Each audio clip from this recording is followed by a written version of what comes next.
성경 말씀 로마서 12장 1절 2절 말씀 우리 같이 읽겠습니다. 시작. 그러므로 형제들아 내가 하나님의 모든 자비하심으로 너희를 권하노니 너희 몸은 하나님이 기뻐하시는 거룩한 산증을 드리라. 이는 너희 같으니 영적 예배이라. 너희는 이 세대를 본받지 말고 모든 마음을 새롭게 함으로 변화를 받아 하나님의 선하시고 기뻐하시고 온전한 뜻이 무엇인지 분별하도록 하라. 아멘.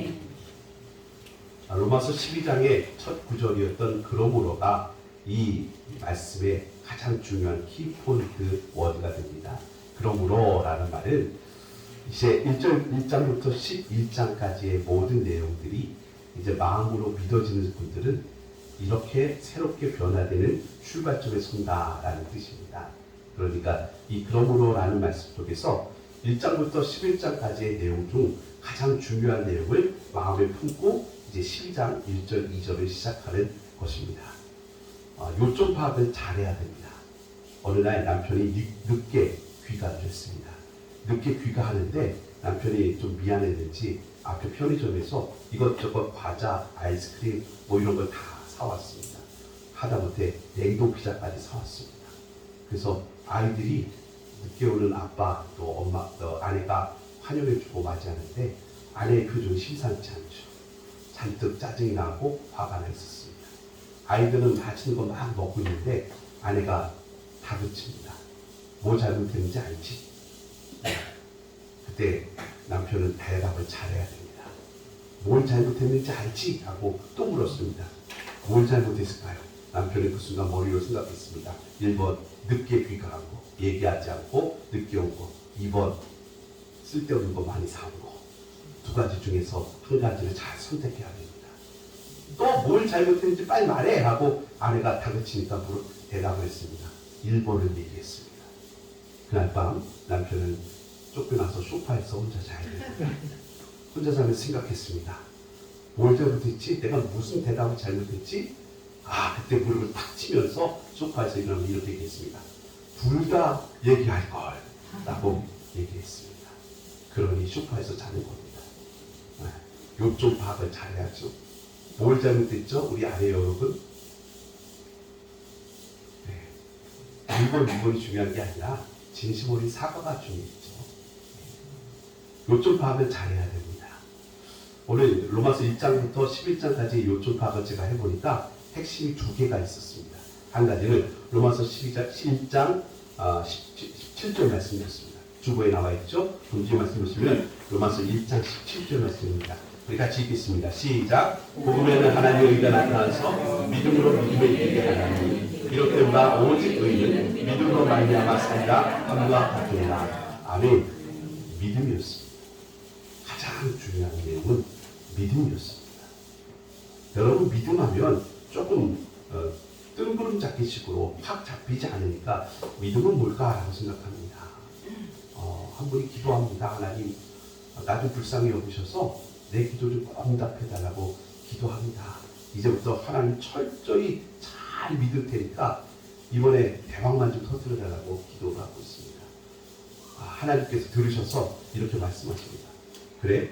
그럼 내가 응답해 줄 테니까 네 믿음에 대해서 증명을 해봐라. 믿음에 대해서 증명을 해보라고 합니다. 그래서 하나님 제가 분명히 하나님 잘 믿을 테니까 걱정하지 마시고 그랬더니 말합니다. 네가 갖고 있는 게 뭐가 있냐? 제가 갖고 있는 거 이제는 집문서밖에 없는데요. 그랬더니 이렇게 얘기합니다. 그 집문서를 바쳐라. 헌금으로 바쳐라. 이렇게 얘기했습니다. 그분이 하나님을 잘 믿겠다는 증명으로 집문서를 바쳐라. 하나님의 말씀을 듣고 곰곰이 생각합니다. 그리고 이렇게 기도합니다. 혹시 위에 계신 분 하나님 말고 다른 분은 안 계세요? 라고 말합니다. 믿음은 뭘까요? 믿음은 어려운 말이 아닙니다. 하나님에 대한 절대적인 신뢰입니다. 하나님, 그분이 뭐라고 말씀하시든 물론 집하려고는 말씀하지 않으십니다. 물론 그렇게 얘기하지 않았겠지만 하나님의 말씀에 대한 하나님에 대한 절대적인 신뢰, 그게 믿음 아닐까요? 두 번째 말씀이 있습니다. 두 번째 로마서 1장 1절부터 마지막 11장 마지막 절까지 핵심적인 어절이 뭐냐면 두 번째 말씀 보실까요? 11장 32절 말씀입니다. 또 한 번 읽겠습니다. 시작. 하나님 모든 사람을 순종하지 아니하는 가운데 가두어 주시는 모든 사람에게 긍휼을 베풀어 하십니다. 아멘. 제가 요청을 빨간색 글씨로 해놨습니다. 로마서의 두 번째 핵심은 뭐냐? 우리가 긍휼을 입었다는 것입니다. 우리는 지옥 가야 마땅한 죄인임에도 불구하고 하나님께서 우리를 불쌍히 여기셨다는 뜻입니다. 로마서의 핵심은 뭐다? 첫 번째는 믿음입니다. 두 번째는 긍휼입니다. 이게 우리에게 핵심 어절입니다. 이 믿음을 가진 자와 하나님의 긍휼하심을 입었다는 것을 확인하는 분들이 제일 먼저 할 일이 있었습니다. 그건 뭐냐면 이제는 새롭게 됩니다.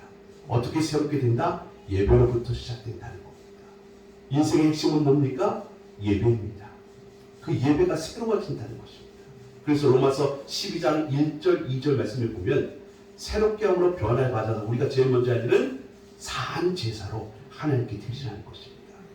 예배가 무엇인지 정확하게 알고 그 예배의 변화가 예배의 새로움이 임한다는 것입니다. 하나님께서 처음 사람 아담과 하와에게 예배를 명하셨습니다. 왜 예배가 처음 시작되었냐면 죄 때문에 시작되었습니다. 하나님과 원래 사람은 거룩한 소통관계에 있었습니다. 원활한 민첩한 소통관계에 있었죠. 그런데 그 사이에 죄가 들어왔습니다. 죄가 들어온 결과 하나님은 우리를 가까이 할 수가 없었습니다. 왜냐하면 그 죄의 결국은 정령 죽으리라 했기 때문에 그렇습니다. 그 죄인들이 하나님을 마주할 수 없고 하나님과 가까이 갈 수 없는 죄인들에게 하나님은 하나의 방법을 제시하셨습니다. 그게 뭡니까? 제사 예배였습니다. 처음 제사를 드린 얘기가 아담과 하와의 아들들이었던 가인과 아벨의 예배 가운데 등장하고 있습니다. 우리 창세기 말씀 4장 2절 보시면 처음 예배가 거기 등장합니다. 제가 읽겠습니다. 또 그가 또 가인의 아우 아벨을 낳았으니 아벨은 양치는 자로 가인은 농사하는 자였더라. 세월이 지난 후에 세월이 지났답니다. 그동안 뭘 배웠을까요? 지난 시간의 이야기들, 자기들이 죄를 지은 이야기, 가죽옷을 입은 이야기, 창세기 3장 15절의 복음의 이야기 다 들었겠죠? 그 복음의 이야기 가운데 뭐가 있어요? 믿음과 긍휼이라고 했잖아요. 로마서 12장 1절부터 12절의 핵심 내용이 하나님의 의가, 복음에는 하나님의 의가 나타났으니까 복음이 뭐다? 믿음과 긍휼이다. 믿음과 긍휼 얘기를 다 들었겠죠. 그리고 세월이 지난 후에 가인은 땅의 수산으로 제물을 삼아 여호와께 드렸고 아벨은 자기의 양의 첫 새끼로 그 기름을 드렸으니 여호와께서 아벨과 그의 기름을 제물을 받으셨으나 가인과 그의 제물을 받지 아니하셨다 말씀하고 있습니다. 두 사람은 똑같이 제사 예배를 드렸습니다. 한 사람은 농사하는 사람이었기 때문에 농산물로 제사를 드렸고 한 사람은 양을 치는 자였기 때문에 양과 그 기름을 드렸습니다. 그런데 하나님은 양치는 자 아벨의 예배를 받으시고 농사하는 자 가인의 예배를 받지 않으셨습니다. 이유가 뭡니까? 복음을 듣고 세월이 지난 이후에 이들의 예배 가운데 분명한 차이점이 있었습니다. 어떤 일은 재물의 차이 때문에 그렇다고 합니다. 재물의 차이. 왜냐하면 제사는 반드시 생명으로 피로 드려야 되는데 가인이 생명과 피로 드리지 않았기 때문이다 라고 얘기합니다. 근데 그 해석은 바람직한 해석은 아닙니다. 왜냐하면 제사 가운데는 물론 제물로 드리는 제사도 있지만 곡식으로 드리는 제사도 있습니다. 소제라는 제사가 곡식으로 드리는 대표적인 제사입니다. 특별히 오늘 창세기 4장의 제사법과 그리고 노아의 홍수 시대 이후에 드린 노아의 제사법에는 차이가 있습니다. 그건 뭐냐면 제단을 쌓았다는 것입니다. 노아의 제사법에는 제단을 쌓았다는 말이 등장합니다. 여러분 성경 한 군데 찾아보실까요? 오늘 창세기 말씀을 열어보겠습니다. 자, 기록해 놓지 않았는데 창세기 말씀을 같이 열어보시죠. 창세기 8장입니다. 20절. 창세기 8장 20절. 구약의 첫 권인 창세기 8장 20절을 열어보시면 거기 노아가 제사 드리는 장면이 나옵니다. 자, 8장 20절 말씀 같이 읽을까요? 시작. 노아가 여호와께 제단을 쌓고 모든 정결한 짐승과 모든 정결한 새 중에서 제물을 취하여 번제로 제단에 드렸더니 아벨과 가인의 제사에 나오지 않는 단어가 나오죠. 제단을 쌓고라는 단어입니다. 제단을 쌓았다. 이 제단을 쌓았다는 이유가 뭐냐면 이거 생명을 드리기 때문에 그래요. 그래서 노아의 제사 때부터는 제단을 쌓고라는 말이 등장한다면 그건 제물로 생명으로 드렸다는 뜻입니다.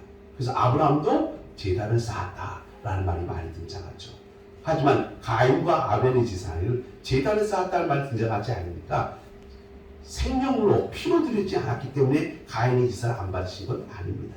그러면 왜 하나님은 가인의 제사를 받지 않으셨습니까? 시작서에 답이 나옵니다. 히브리서 말씀에 답이 나옵니다. 주보에 보시면 히브리서 11장 4절 말씀이 기록되어 있습니다.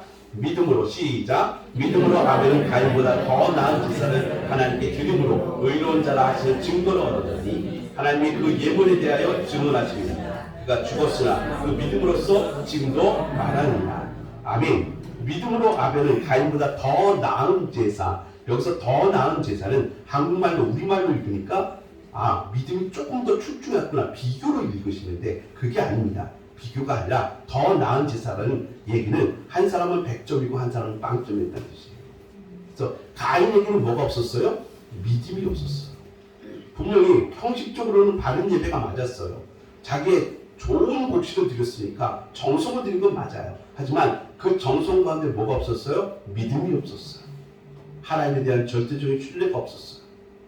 하나님에 대한 마음이 없었어요. 믿음 없이 드렸던 예배는 하나님께서 받지 않으셨다는 것입니다. 세월이 지난 후에 가인이 복음을 들었습니다. 죄를 듣고 복음을 들었던 그 복음의 내용의 핵심 어조를 저는 로마서 말씀을 통해서 두 가지로 얘기했습니다. 하나는 믿음이었다. 하나님은 긍휼이었다. 가인도 아벨도 똑같이 제사를 드렸는데 왜 하나님은 아벨의 제사만 드렸습니까? 어린 양과 기름이었기 때문에 피를 드리기 때문에 그것도 중요한 이유가 될 수 있지만 핵심은 한 사람은 믿음으로 드렸고 한 사람은 믿음 없이 드렸다는 것입니다. 그 믿음이 하나님을 기쁘시게 하는 것이었다는 것입니다. 이사야 말씀 속에 보면 복음에 대한 내용 가운데 두 번째 이야기가 등장하고 있습니다. 하나님께서 말라기서 그리고 예레미야서 이사야서를 통해 보면 그렇게 열심히 제사 드리고 있는 이스라엘을 향해서 이제는 누가 좀 성전문을 닫았으면 좋겠다. 나는 저 기름 냄새가 저 제물의 살 냄새가 고기 냄새와 똥 냄새가 너무 싫으니까 이제 이 성전문을 누가 닫아다오 라는 얘기가 나옵니다. 그 내용 가운데서 제가 주보에 이사야서 1장 말씀을 기록해놨습니다. 거기 내용 가운데 하나님께서 그들의 제사를 거절하시던 이유가 등장하고 있습니다. 이사야 1장 12절 13절 그리고 이유는 17절에 등장합니다. 제가 12절 13절 읽습니다.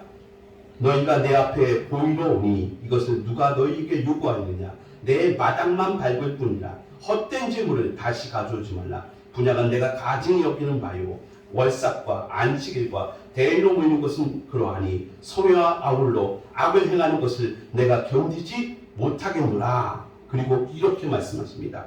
이런 제사를 이런 예배를 받으신다는 겁니다. 17절 말씀을 같이 읽겠습니다. 시작. 선행을 배우며 선의를 구하며 박해받는 자를 도와주며 구하를 위하여 신원하며 구하를 위하여 경배하라 하시느니라. 제사 제물 얘기를 하시다가 하나님께서 뭐라고 하시냐면 학대받는 자를 도와주고 고아를 신원하며 과부를 위하여 면허하라는 말씀을 하십니다. 제사 제물 얘기하시다가 갑자기 고아와 과부와 어려운 사람을 도와줘라 이렇게 얘기하고 있습니다. 그렇다면 어려운 사람을 도와주는 이야기는 단지 구제 얘기가 아니라 제사와 제물의 얘기의 연장선에 있음을 알게 되어집니다. 자, 이스라엘 백성들이 가장 힘들게 가장 불쌍한 사람이라고 부르는 세 가지 분들이 있습니다. 한 사람은 나그네이고요, 한 사람은 고아고요, 한 사람은 과부입니다. 이 세 부류에 있는 분들을 이스라엘에서 가장 불쌍한 사람으로 여겼습니다. 오늘 말씀 속에 고아와 과부가 등장하네요. 이분들을 도와주라 라는 말씀을 제사와 연결해서 얘기하고 있습니다. 그렇다면 이건 구제의 이야기가 아니라 어떤 뜻입니까? 복음에는 두 가지 예배의 핵심 요소가 있다고 했죠. 하나님과 의가 나타난 두 가지 핵심. 첫 번째는 믿음이라고 했습니다. 두 번째는 뭐라고 했습니까? 긍휼이라고 했죠. 너희가 이스라엘 백성들아 너희가 정말 수없이 많은 제물을 들고 수없이 많은 예배의 형태를 들고 있지만 그 안에 뭐가 없어요? 긍휼이 없다는 것입니다. 그러니 차라리 너희들 마당돈 뜰만 받지 말고 헛된 제사 제물 드리지 말아라 이렇게 말씀하신 것입니다. 너희들에게 지금 없는 게 있으니 긍휼의 마음이 없다는 것입니다. 긍휼의 마음. 오늘 우리가 하나님 앞에 예배 드리기 위해서 예배당에 왔습니다. 우리가 하나님께 드려지는 예배, 여기 예배 가운데 핵심 요소가 뭐라고요? 믿음과 긍휼의 마음입니다. 이것이 오늘 우리에게 반드시 있어야 될 믿음과 긍휼이라는 것입니다. 여러분 하나님을 경외하십니까? 그 하나님의 말씀 앞에 철저히 순종하십니까? 하나님의 하나님 계심을 믿습니까? 그렇다면 두 번째 요소가 중요합니다. 오늘 여러분에게 긍휼의 마음이 꼭 있어야 됩니다. 긍휼의 마음은 어려운 얘기 아니죠. 불쌍히 여기는 마음입니다. 불쌍히 여기는 마음. 긍휼의 마음으로 바라보면 모든 것이 이해가 되고 용납이 되어질 수가 있습니다. 물론 다 덮어주고 다 용서하고 그런 뜻은 아닙니다. 저는 법무 소속으로 군대를 다녀왔기 때문에 교도소에서 3년 동안 근무하면서 많은 죄수와 그 보호자들을 봤습니다. 접견소라고 하는데 거기 접견하는 분들의 상당한 부분들을 이렇게 다 관찰하고 일지도 쓰고 이런 일들을 교도관을 도와서 업무를 수행했던 적도 있었습니다. 그러니 세상에 말하는 천하의 나쁜 사람들, 저런 구제불능의 사람들 이러할지라도 끝까지 위하여 눈물을 잃은 부모님, 어머님의 눈물을 저는 잘 알고 있습니다. 어떤 분들 말하죠. 너무 이렇게 잘한다만 해도 안 된다고. 때로는 냉정하고 단호하게 끊을 때는 끊어줘야 오히려 그게 더 도울 수도 있는 것이라고 말합니다. 저도 동의합니다. 성경이 말하는 긍휼은요, 무조건 도와주고 무조건 잘한다 해라는 뜻은 아닙니다. 상황에 따라서 옳게 바르게 인도하려고 한다면 어떤 행동도 좋은 것 같습니다. 때로는 따뜻하게 대할 때는 따뜻하게 해주시고 때로는 저분에게 단호하고 냉정함을 따라서 잘라야 할 때들은 잘라야 된다고 봅니다. 근데 중요한 건 뭐다? 긍휼이 여기는 마음. 중심을 있어요. 긍휼이 여기는 마음. 저도 부모의 입장이 되다 보니까 잘한다 할 때는 참 편해요. 그런데 단호하게 거절하고 자를 때는요, 마음이 아파요. 겉으로는 표현하지 않았지만 사실 제 주머니에 그 정도의 돈이 없어서 안 도와준 게 아니거든요. 제가 그 정도의 여유도 없어서 아량도 없어서 그때 안 도와주고 거절하고 자를 건 아니거든요.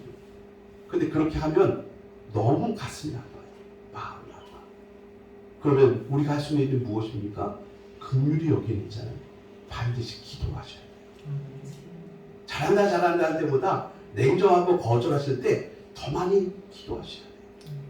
더 많이 위하여 사랑하시고 기도해 주셔야 될 줄 믿습니다. 우리는 하나님을 경외하는 분들입니다. 예배의 자리에 오셨습니다. 우리는 복음이 무엇인지 알았습니다. 예배가 무엇인지 알았습니다. 그러면 예배하는 사람들은 하나님에 대한 절대적인 믿음과 더불어 내가 하나님으로부터 예수님의 십자가 보혈로 인해서 무한한 긍휼을 이미 받았다는 것을 놓치지 마셔야 됩니다.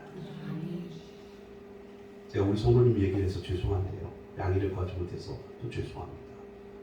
저는 고 이정수 성도님의 마지막 인생의 끝부분이나 장례의 몰입 일정을 가족들과 더불어서 제일 가까이 한 사람 중에 한 사람입니다.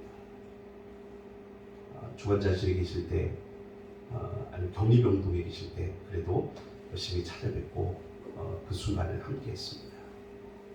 근데 그때 누나라는 분이, 저는 누나를 잘 알거든요. 그 누나라는 분이 어떻게 그 동생하고 살아왔는지 압니다. 참 손톱이 가시 같은 분이셨습니다. 힘들게도 많이 하고 속도 많이 상하게 했던 분입니다. 그러니까 평생의 그 관계는 가족 아시죠? 사랑하면서도 미워하는 관계, 이런 관계입니다. 그런데 제가 그분과 더불어서 면회를 같이 가면 늘 빼놓지 않고 하는 말이 있었습니다. 내 동생이 너무 불쌍하다는 거예요. 너무 불쌍하다. 놓치지 않고 그 말을 꼭 했습니다. 그 말 들을 때 저는 한편은 이해가 되지만 한편은 또 짠하게 됐습니다. 속만 쓰겠는데 누나 말은 지지리도 안 들었거든요. 누나를 많이 어렵게 됐거든요. 그런데 누나 입에서 나오는 말은 항상 제가 같이 면회가 같이 마지막 순간에 장례를 치를 때에도 내 동생 불쌍해서 어쩌냐 그 말이었습니다. 왜 그 말이 나오는지 여러분도 짐작이 되시죠? 누구보다 더 사랑한다 그래요. 사랑한다. 하나님이 우리를 사랑하셨어요. 그래서 모든 죄 가운데 지옥 가야 마땅한 우리들을 긍휼히 여기셨어요. 우리를 불쌍히 여기셨어요. 이놈들 불쌍해서 어떡하나. 그래서 하나님께서는 독생자 예수를 죽기까지 우리를 끝까지 사랑하시고 그 피로 우리를 구원해 주신 거예요. 그 사랑을 입은 자들이 우리가 함께 모여서 공동체를 이루고 있어요. 여기도 가족 같은 곳이잖아요. 주 안에서 형제자매가 되었습니다. 그러니까 뭐예요? 좋을 때도 좋지만 또 감정이 생길 때는 또 감정이 생겨요. 그런데 우리는 그 감정을 무시하고 살아가는 동물들이 아니거든요. 인생들이 아니거든요. 그런데 뭐가 중요하다고요? 믿음과 긍휼이 있으셔야 돼요. 하나님을 향한 믿음 그리고 긍휼의 마음. 무조건 덮어주고 무조건 잘한다는 아니에요. 그런데 여러분 어떻게 행동하시든 간에 여러분 마음속에 긍휼의 마음이 있어야 돼요. 저는 기도하려고 애를 씁니다. 제가 무뚝뚝한 우리 아버님 충청도 영향을 받아서 저도 조금 표현한 일이 많이 서투르거든요. 잘 못하기도 하고요. 그러니까 저는 여러분을 위해서 많이 기도하려고 더 많이 애를 써요. 왜? 제 긍휼의 마음이 변하지 않고 언젠가는 성령에 의해서 여러분에게 전달될 수 있다고 생각하고 있기 때문에 그래요. 여러분은 마찬가지입니다. 우리 서로 불쌍히 여겨줍시다. 때로는 내 생각과 같지 않을 수도 있어요. 참 그럴 때는 또 냉정하게 대할 수도 있어요. 괜찮습니다. 그런데 그 마음속에 중심에 미움이 있어서는 안 되겠죠. 싫음이 있어서는 안 되겠죠. 그 마음속에 사랑이 있으셔야 돼요. 주님 여러분을 사랑하셨다면 우리도 서로 사랑하고 더 많이 사랑하려고 애를 씁시다. 오늘 참 좋은 날입니다. 이렇게 좋은 날 우리 성도들에게 복음의 두 가지를 말씀드렸습니다. 첫 번째 믿음입니다. 믿음. 세상 모든 것과 바꿀 수 없는 게 믿음이라고 저는 생각합니다. 근데 이 믿음이 늘 상승 곡선을 이루면 좋은데요. 하락 곡선을 이룰 때도 있습니다. 믿음이 떨어질 때도 있습니다. 왜 그런가 저 자신을 돌아보니까 하나님을 바라보다가 세상을 더 많이 바라볼 때 그렇더라고요. 세상에 더 많은 기대가 되어질 때 그렇더라고요. 세상을 더 많이 의지할 때 그렇더라고요.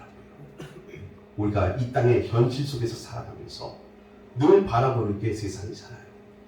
일부러 눈을 들어서 하나님을 바라보지 아니하면 우리의 믿음이 떨어져요. 그러니 일부러라도 하나님을 바라보려고 애를 쓰세요. 그게 기도예요. 그게 예배예요.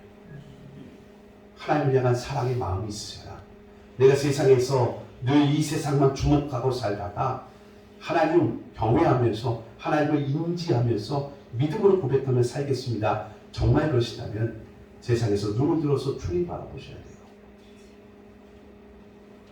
여러분 인생 가운데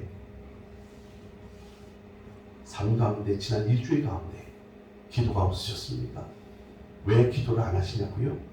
내 소망이 사람에게 있기 때문에 그래요. 하나님께 소망이 없기 때문에 그래요. 정말 하나님께 소망이 있는 분들은 기도하지 않을 수가 없죠. 하나님께 소망이 없는 분들은 바빠서 기도하지 못하는 게 아니라 사람에게 다른 곳에 내 머리에 내 손에 소망이 있기 때문에 그런 건 아닐까요? 여러분이 만난 어려움과 문제 가운데서 이걸 풀 수 있는 소망이 어디 있습니까? 사람에게 있어요. 내 손에 있어요. 내 머리에 있어요. 그런 분들은 기도하지 않습니다. 그런데 잠깐 의지할 수 있는 인생을 의지하지 않고 오직 하나님만이 내 인생의 문제를 풀어줄 수 있습니다. 고백한다면요. 하나님께 소망을 두신다면 기도하고 예배할 수밖에 없어요. 자기의 삶을 돌아보시면서 왜 내가 기도하지 않지? 기도에 서툴러서가 아니에요.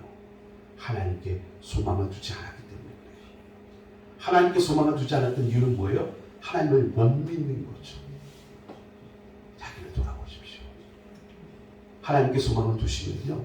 그리스도의 마음이 내 마음속에 들어와요. 그러면 어느 순간부터 내가 긍휼하심을 받았다. 하나님 나를 불쌍히 여기셨다라는 것이 마음속에 적셔올 때가 있어요. 아, 그렇구나. 하나님이 나를 불쌍히 여기셨구나. 그 하나님의 사랑이 느껴지면요. 그 순간부터 주님의 눈으로, 주님의 시선으로 바라볼 수가 있어요. 그러면 여러분의 결정이, 여러분의 행동 판단이 그게 따뜻함일 수도 있고 차가움일 수도 있지만 그건 중요치 않은 것 같아요. 그것보다 더 중요한 건 왜 그렇게 하셨습니까? 사랑합니다. 내가 정말로 사랑해서 이런 표현을 하는 거 아니겠습니까? 오늘 우리에게 말씀하시는 거예요. 너희들이 제사를 그렇게 많이 드렸는데 너희들이 고아와 과부를 돌아보지 않았다. 이 말씀은 구제도 필요하다 이 뜻이 아니라 그 마음속에 사랑하는 거구나.